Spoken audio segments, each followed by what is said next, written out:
There's one thing that every guitarist should be trying to do, and that is to pursue good tone. This is also the reason that lots of people, myself included, like to buy good equipment and good instruments. But there are two things that you can do that don't cost any money. One is technique. The other one is fingernails. Fingernails is a hot topic, especially with classical guitarists. So what you want to know is how you can use your fingernails to the best effect to improve your tone. That's what I want to talk about right now. In order to be effective with your fingernails, what you want to do is try and contact the string with your flesh and the fingernail at the same time. So what you want to do with your fingernails is have it such that your fingernail is going to be able to slide easily over that string, and it's going to have a nice clear tone. There's lots of information about this. You can search for it online, and there's lots written in books. What I'm going to show you is how I am going to do my fingernails right now. By the way, if you're a guy, you may not like the thought of messing with your fingernails. That's certainly the attitude that I had when I was a kid. Fortunately, I don't need to have long fingernails. That's not always the case with everybody, but like it's to do with the place where your fingernail meets the finger.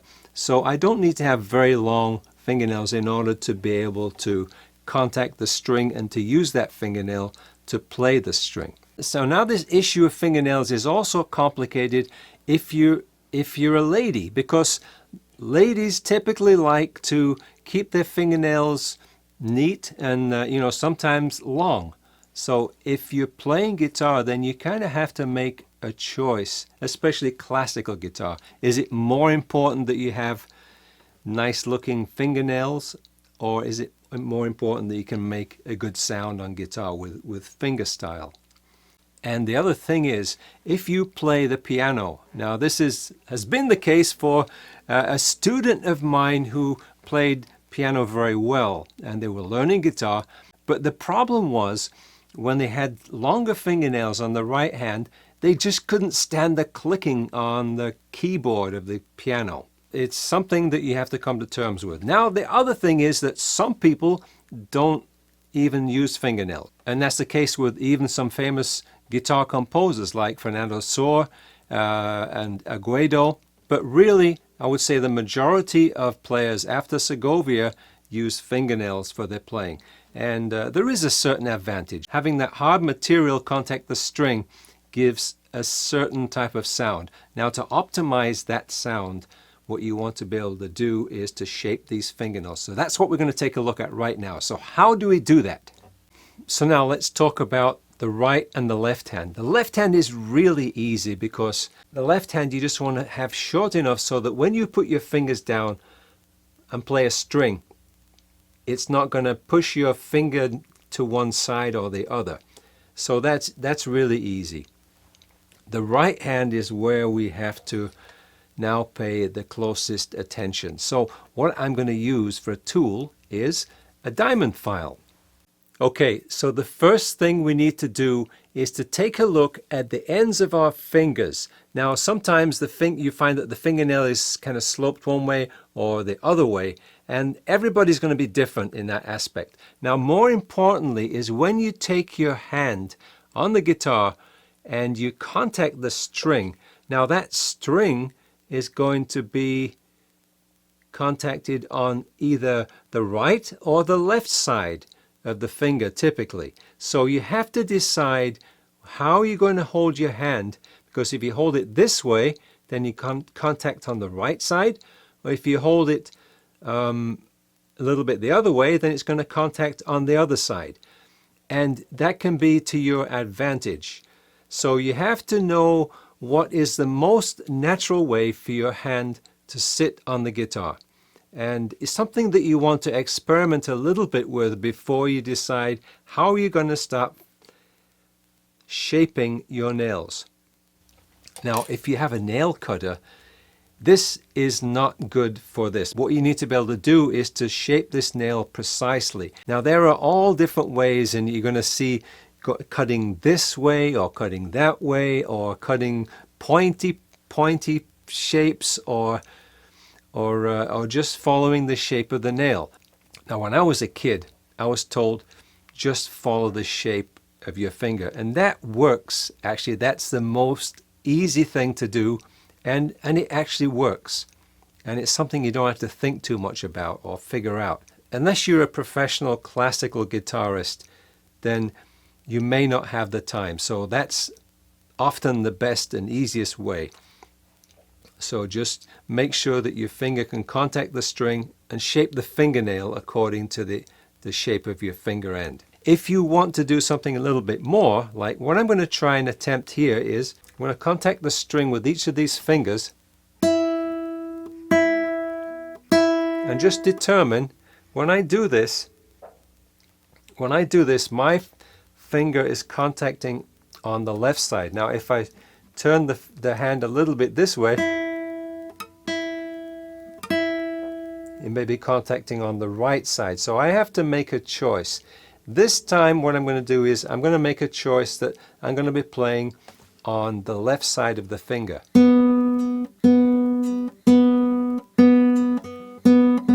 So you have to be comfortable playing that.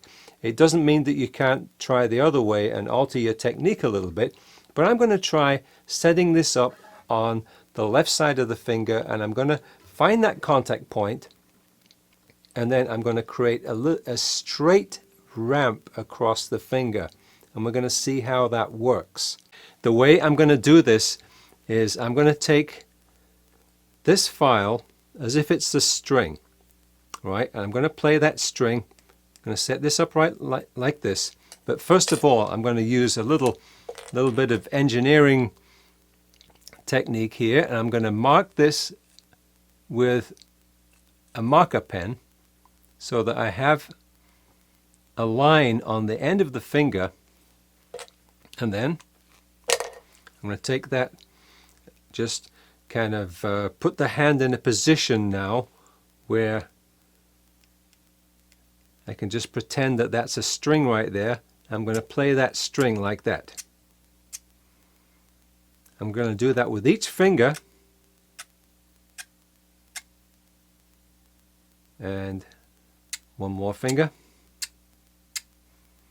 Now what that's done is it's created a little flat and an area where there's no marker pen. So that's going to be the starting point. So from there, I'm going to start to file a line. But I'm first of all going to see if I can find that angle. I'm going to do this a little bit more and see if I can actually create an angle on the end of the finger. So let's see if this works. So okay, so now I've got something of an angle, and I'm going to file this a little bit. So this file is going to go underneath the nail rather than on the end of it, just so that I can create that shape. All right, so it's going to go a little bit like this. So I'm going to do a little bit, and then I'm going to try it on the guitar. See how that works.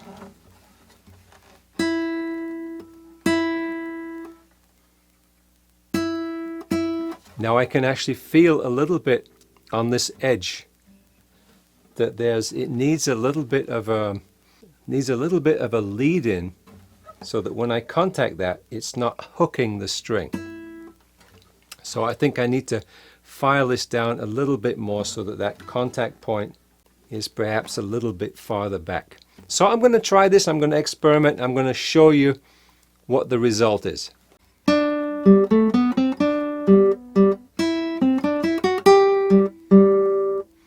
So what I've done is I've established those ramps on each one of the fingers, and I find that I'm not having any problem with snagging or anything like that.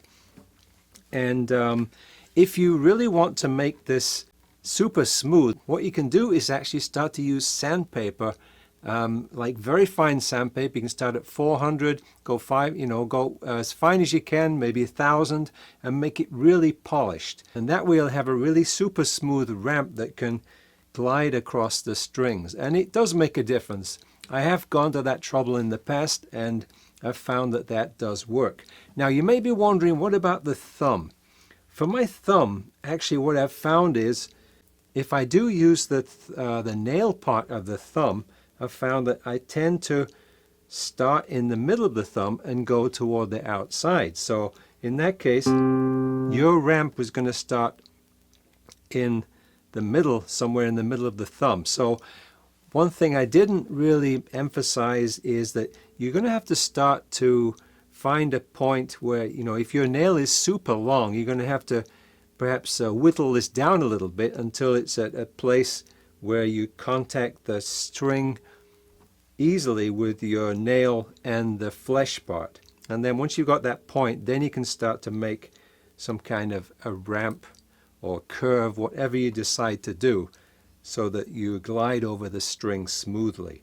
So I'm not having any trouble right now. Usually if I do something like this,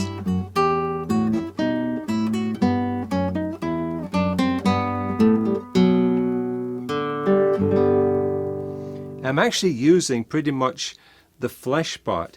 But if I do something like this,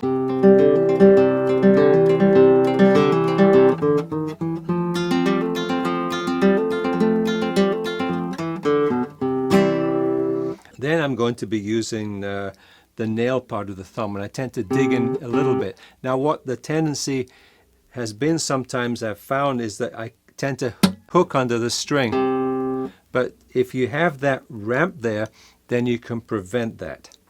So this is very general advice. Hope that through this you can experiment. The good thing is that your nails are always going to grow back, so that if you try one way, just let them grow a little bit again, and then try something else and find whatever is going to work for you. So just one final thought is that you might try and change the angle sometimes, and in that case you may even want to have two ramps. Consider that as a point on the other side of the finger, and then start some kind of a ramp that way. So this is something that you're going to have to experiment with yourself, and I'd just like to encourage you to find out what works the best for you.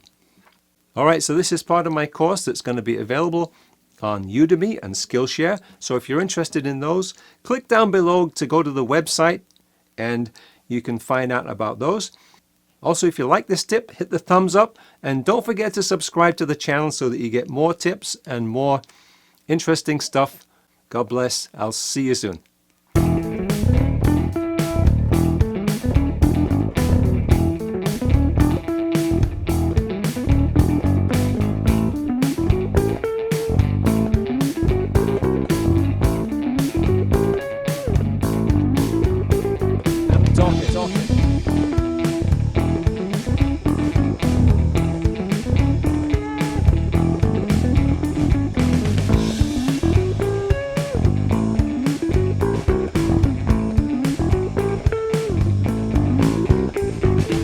I'm talking.